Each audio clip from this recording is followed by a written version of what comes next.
যে ব্যক্তি সকালবেলায় সলাত আদায় করলো, সকালটাকে শুরু করলো ফজরের সলাত আদায়ের মাধ্যমে, আল্লাহ সুবহানাহু ওয়া তাআলার বিশেষ জিম্মায় ওই ব্যক্তি দাখিল হয়ে গেল। সুবহানাল্লাহ। আল্লাহ সুবহানাহু ওয়া তাআলা কোরআনুল কারিমে ফজরের নামাজ নিয়ে কিন্তু বিশেষভাবে কসম কেটেছেন।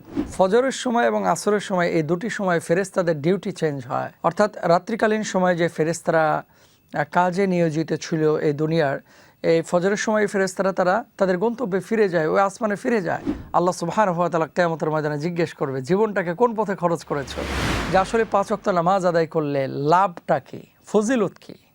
পৃথিবীর প্রত্যেকটা মানুষ আমরা যে কোনো কাজ করার ক্ষেত্রে খেয়াল করি যে প্রফিট কতটুকু হবে, আমি লাভবান কতটুকু হব, এরকম আমরা কিন্তু খেয়াল করি, তাই না? লাভটা কি? দেখেন হাদিসের মধ্যে যে সমস্ত লাভের কথা বলা হয়েছে এর মধ্যে একটি গুরুত্বপূর্ণ লাভ হচ্ছে মান সাল্লা সালাতাস সুবহি ফাহুয়া ফি যিম্মাতিল্লাহি। সুবহানাল্লাহ।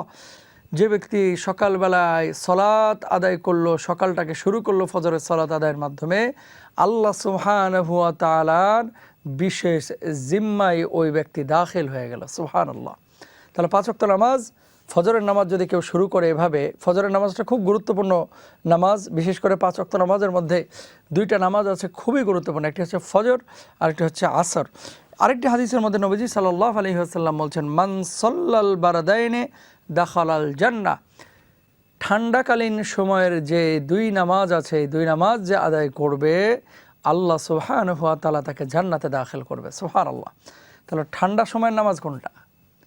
আর তপ্ত দুপুর বা উষ্ণতা যখন থাকে না, যেমন আসরের সময় সূর্য অস্তমিত হওয়ার আগ মুহূর্ত, সেই সময় সূর্যের তেজস্বতা কম থাকে।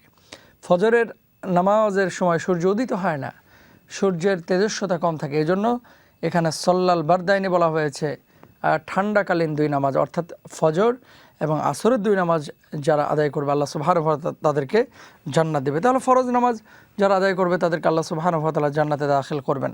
এরপরে দেখেন আল্লাহ সুবহানাহু ওয়া তাআলা কোরআনুল কারিমে ফজরের নামাজ নিয়ে কিন্তু বিশেষভাবে কসম কেটেছেন, ওয়াল ফাজর। সুবহানাল্লাহ। কোনো ব্যক্তি যদি এই ফজরের নামাজ দিয়ে তার দিনটাকে শুরু করে, আল্লাহ সুবহানাহু ওয়া তাআলা এই ফজরের কারণে তার রিজকের মধ্যে বারাকা দেন, তার পুরো সময়ের মধ্যে বারাকা দেন, অল্প সময়ে এত বেশি কাজ করার তৌফিক দেন যেটা অন্য সময় বা অন্য মানুষ যারা বেনামাজি তারা কখনোই কল্পনা করতে পারবে না ইনশাআল্লাহ। এরপরে আসেন রাসূল আকরাম সাল্লাল্লাহু আলাইহি ওয়াসাল্লামের হাদিস অনুযায়ী আরেকটি ফজিলত, সেটি আমরা পাই হাদিসের মধ্যে, যে ফজরের সময় এবং আসরের সময় এই দুটি সময় ফেরেশতাদের ডিউটি চেঞ্জ হয়। অর্থাৎ রাত্রিকালীন সময় যে ফেরেশতারা কাজে নিয়োজিত ছিল এই দুনিয়ার, এই ফজরের সময় ফেরেশতারা তারা তাদের গন্তব্যে ফিরে যায়, ওই আসমানে ফিরে যায়। আল্লাহ সুবহানাহু ওয়া তাআলা তখন তাদেরকে জিজ্ঞেস করে, আমার বান্দাকে তোমরা কী অবস্থায় দেখে এসেছো? ওই ফেরেশতারা তখন বলে, আল্লাহ আপনার এই বান্দাগুলোকে আমরা সলাতরত অবস্থায় দেখে এসেছি। আল্লাহ রাব্বুল আলামিন তখন খুশি হয়ে যান।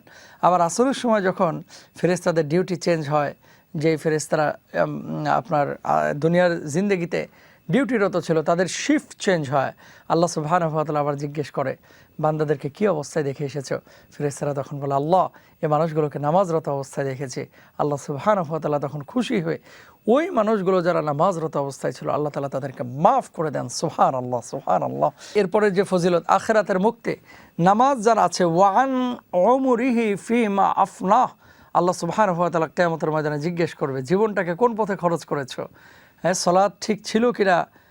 ইউহাসাবু বিহিল আবদু ইয়াউমাল কিয়ামাতি আস-সালাহ। কিয়ামতের ময়দানে নামাজ সম্পর্কে আল্লাহ সুবহানাহু ওয়া তাআলা জিজ্ঞেস করবেন, প্রথম হিসাবই হবে নামাজের, নামাজ পড়েছে কিনা।